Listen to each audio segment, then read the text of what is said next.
রাজধানী কিয়েভ সহ ইউক্রেন জুড়ে গত শুক্রবার রাতের ৪৫০টির বেশি বিস্ফোরক বোঝাই ড্রোন আর ৪৫টি ক্ষেপণাস্ত্র ছুড়েছে রাশিয়া।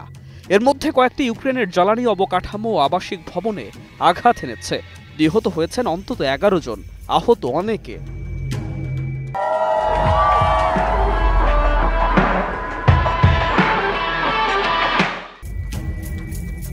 বিবিসি বলছে, দিনিপ্র শহরের একটি অ্যাপার্টমেন্ট ভবনে হামলায় ২ জন নিহত হয়েছেন, আহত হয়েছেন আরও ১২ জন।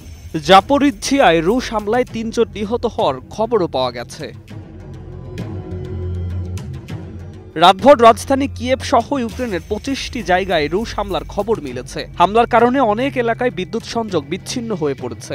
ইউক্রেনের প্রধানমন্ত্রী ইউলিয়া সিভিরিদেস্কো টেলিগ্রামে বলেন, রুশ হামলায় দেশটির পোলতোভা, কার্কিভ ও কিয়েভ অঞ্চলে প্রধান জ্বালানি অবকাঠামো ক্ষতিগ্রস্ত হয়েছে।